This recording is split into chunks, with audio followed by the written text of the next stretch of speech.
पहाड़ों के बीच बसे एक गांव रानी बाग में, जहां 2000 से भी कम लोग रहा करते थे और खूबसूरती ऐसी मानो स्वर्ग हो। बहुत ढूंढने के बाद श्रेया को ये गांव गूगल पर दिखा था। उसने अपना मन बना लिया इस गांव में जाने का।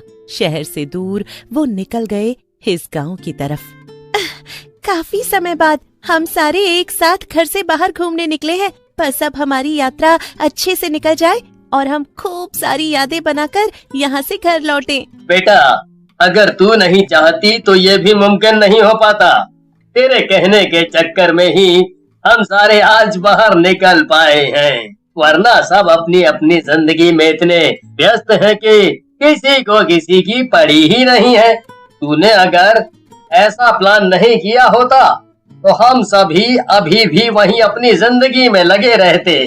हम प्रकृति के बारे में तो भूल ही गए थे। हाँ, बस आपकी बेटी ही तो करती है सब। मेरा तो कुछ मतलब ही नहीं है आप लोगों के साथ रहने का, तभी मेरा मन नहीं कर रहा था। यहाँ आने के बाद तो बस सब श्रेया श्रेया करते रहते हैं। नहीं बेटा, ऐसी कोई बात नहीं है। हम तो तुम दोनों को हमेशा समान ही प्यार करते हैं। वो तो बस बहुत दिनों बाद निकले हैं ना, तो पापा ने ऐसा बोला। तू नहीं आता तो हमारा मन कैसे लगता। सब तुझे प्यार करते हैं बेटा। कुणाल अपनी माँ की बात सुनकर खुश हो गया और वो सारे गाड़ी में बैठकर पहाड़ों से होते हुए रानी बाग की तरफ जाने लगे। श्रेया को पता ही नहीं था कि श्रेया के अंदर एक ऐसी जादुई शक्ति है जो कि आत्माओं को देख सकती है, क्योंकि शहर की भीड़ भाड़ में उसने कभी इन सब बातों पर ध्यान ही नहीं दिया। पापा, और कितनी देर लगेगी वहाँ पहुँचने में? अब तो मैं भी थक गई हूँ। जाने कब हम वहाँ पहुँचेंगे, जाने कब फोटोज लेंगे और कब मुझे इंस्टा पर स्टोरीज डालने को मिलेंगी। तुम बच्चे और तुम लोगों की ये इंस्टा स्टोरीज, तुम तो बस इसी के लिए जी रहे हो जैसे। बस पहुँचने ही वाले हैं बेटा, थोड़ी देर और फिर डालती रहना जितनी स्टोरीज तुम्हें डालनी है। मैं तो लाइव जाऊंगा, मुझे स्टोरीज डालने में मजा नहीं आता। मुझे तो लोगों को दिखाने में मजा आता है कि मैं कहाँ घूमने गया हूँ, जैसे दूसरे मुझे दिखाते हैं। उनके पापा तभी ब्रेक मारकर गाड़ी रोक देते हैं। चलो चलो बच्चों, उतरो, हम लोग आ गए हैं, पहुँच गए अब। कुणाल और श्रेया खुशी से गाड़ी से उतरते हैं और जल्दी से अपना सामान होटल के रूम में रख देते हैं। फिर दोनों थोड़ा तैयार होकर 2 घंटे के अंदर ही पहाड़ों की तरफ सैर करने निकल जाते हैं। बेटा देखो, ज्यादा दूर मत जाना, हम दोनों कल से शुरू करेंगे। दोनों अपना ध्यान रखना और समय से घर वापस आ जाना। हम यहीं होटल रूम में हैं, अपना फोन ध्यान से रखना।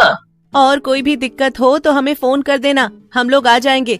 ये जगह नई है, यहाँ कोई बदमाशी नहीं करनी है और मिलकर रहना दोनों भाई बहन। ठीक है माँ, इस बात का ध्यान रखेंगे। इतना बोलकर श्रेया और कुणाल घूमने के लिए निकल जाते हैं। रास्ते में उन्हें बहुत सारे पहाड़ दिखाई देते हैं। ये जगह तो बहुत ही सुंदर है। हमारा फैसला बहुत सही था यहाँ आने का। तुम्हें क्या लगता है कुणाल, हमने सही किया है ना? हाँ, ये ऐसी जगह मैंने कभी देखी भी नहीं थी। ये सब तुम्हारी वजह से ही हुआ है। सॉरी, मैं गाड़ी में तुम पर चिल्लाया, और थैंक यू, तुम हमें यहाँ लेकर आई हो। थोड़ी दूर जाने के बाद उनको एक नदी दिखाई देती है। उस नदी के किनारे पर एक बेंच लगी होती है, जहाँ पर एक लड़का बैठा होता है, बहुत उदास, परेशान और शांत। कुणाल तो इधर उधर घूम रहा था, लेकिन श्रेया की नजर उस लड़के पर पड़ती है और उसके पीछे खड़ी एक चुड़ैल पर भी, जो अपने घोड़े पर बैठी होती है। श्रेया ये देखकर डर जाती है, लेकिन झट से फोन निकालकर उसकी फोटो लेती है। इतनी सुनसान जगह पर नदी किनारे ये लड़का क्यों बैठा है? चलो चलकर देखती हूँ और पूछती हूँ आखिर बात क्या है और उसके पीछे कौन है। श्रेया उस लड़के के पास चली जाती है और बेंच पर उसके साइड में जाकर बैठ जाती है, लेकिन वो लड़का फिर भी कुछ नहीं बोलता और फिर उठकर वहाँ से जाने लगता है। श्रेया फिर से एक अजीब सी बात पर गौर करती है। वो चुड़ैल और वो घोड़ा भी लड़के के पीछे चल देते हैं। ये क्या अजीब सी चीज है, ऐसा तो मैंने पहले कभी नहीं देखा। ये लड़का कितना बेफिक्र घूम रहा है। श्रेया को दिखाई देता है उस लड़के के पीछे जाती हुई घोड़े पर बैठी एक बहुत ही डरावनी चुड़ैल, जो गुस्से से घूमकर उसे ही देख रही थी। दोनों उस लड़के के पीछे, लेकिन उस लड़के को इस बात से कोई फर्क ही नहीं पड़ रहा था। लड़का चुपचाप आगे चला जा रहा था। कुणाल, जरा इधर तो आना। वो देखो, तुम्हें कुछ दिखाई दे रहा है क्या? हाँ, दिख तो रहा है, एक लड़का जा रहा है, इसमें क्या बात है? श्रेया को ये बात समझ नहीं आ रही थी कि कुणाल उस चुड़ैल और उसके भूतिया घोड़े को क्यों नहीं देख पा रहा है, और आखिर में वो लड़का कौन है जो चुपचाप ऐसे चले जा रहा है। श्रेया कुछ बोलती नहीं है और चुप होकर वही सोचती रहती है। श्रेया को एकदम से होश आता है और वो बोलती है, हाँ हाँ, चलो चले। श्रेया घर आ तो जाती है, लेकिन उसको वही लड़का याद आता है। उसके बाद वो सब सो जाते हैं, लेकिन अगली सुबह सब फिर से घूमने जाते हैं। घूमते हुए श्रेया को फिर से वो लड़का नजर आता है, जिसके पीछे वही चुड़ैल भूतिया घोड़े पर बैठकर घूम रही होती है। क्या वो लड़का सच में नहीं जानता कि उसके पीछे घोड़े पर बैठी एक चुड़ैल घूम रही है? श्रेया पत्थर उठाकर उस चुड़ैल की तरफ मारती है, लेकिन वो चुड़ैल पत्थर को पकड़ लेती है और श्रेया की तरफ आने लगती है। आज तुमने मुझे पत्थर मारा, आज मैं तुझे छोड़ देती हूँ, लेकिन अगर कभी फिर से इस लड़के के आसपास दिखी तो मैं तुझे मार डालूंगी। चुड़ैल इतना बोलकर रुक जाती है और वो भूतिया घोड़ा श्रेया के ऊपर अपने दोनों पैरों से हमला करता है, जिसकी वजह से श्रेया नीचे गिर जाती है। ये देखकर श्रेया के माँ बाप और कुणाल भी वहाँ आ जाते हैं।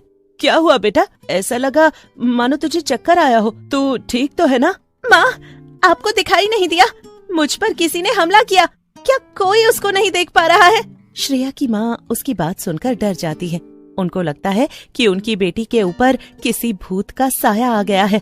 मुझे लग रहा है कि तुझे किसी तांत्रिक को दिखाना होगा, तुझ पर कोई भूत हावी हो रहा है। क्या बकवास बातें कर रही हो माँ?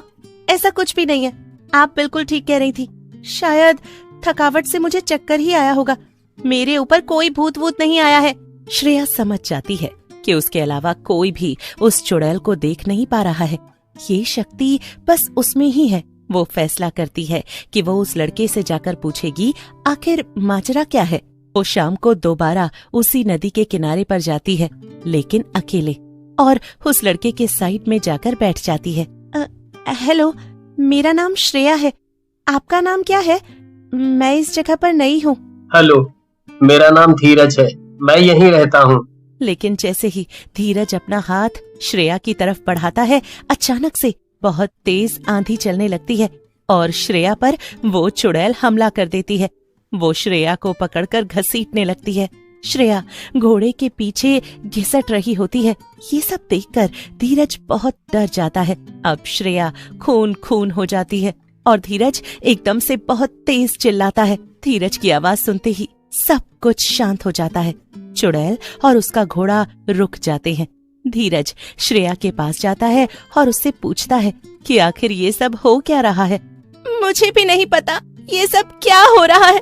मैंने हमेशा तुम्हारे पीछे एक चुड़ैल और उसके भूतिया घोड़े को देखा है, लेकिन शायद सिर्फ मैं ही उसको देख सकती हूँ। जब मैं कुछ पता करने की कोशिश करती हूँ तो वो मुझे मारती है। धीरज श्रेया की बात सुनकर बहुत रोने लगता है। उसको बात समझ नहीं आती है और वो कुछ पूछने ही वाली होती है कि तभी धीरज खुद से ही बोल पड़ता है। वो कोई चुड़ैल नहीं है, बल्कि वो मेरा प्यार है, मेरी नेहा। कुछ समय पहले मैं, नेहा और उसका घोड़ा पहाड़ों में घूम रहे थे, लेकिन हम नीचे उतरे तभी बहुत तेज बारिश होने लगी, जिससे नेहा और उसका घोड़ा फिसल कर खाई में गिर गए और मुझे लगा था वो मर गई है। लेकिन देखो, वो आज भी मेरे साथ, मैं हमेशा उसे ऐसे ही प्यार करूंगा। धीरज की ऐसी बातें सुनकर उसके पीछे खड़ी चुड़ैल रोने लग जाती है। अचानक ही उसमें से एक बहुत चमकती हुई रोशनी निकलती है, जिसके साथ ही वो कहती है, मुझे लगता था धीरज मुझे भूल जाएगा, इसीलिए मैं यहाँ से नहीं जा पाती थी, लेकिन आज तुम्हारी वजह से मुझे पता चला वो भी मुझसे उतना ही प्यार करता है जितना मैं उससे करती हूँ। मैं तुम्हारी हमेशा आभारी रहूंगी। इसके साथ ही श्रेया की सारी चोटें भर जाती हैं। वो धीरज को बताती है कि नेहा अब जा रही है। अब धीरज भी नेहा को देख पाता है। नेहा मुस्कुराकर देखती है और हमेशा के लिए गायब हो जाती है। उसके बाद श्रेया खुशी खुशी लौट आती है और धीरज भी मुस्कुराना सीख लेता है।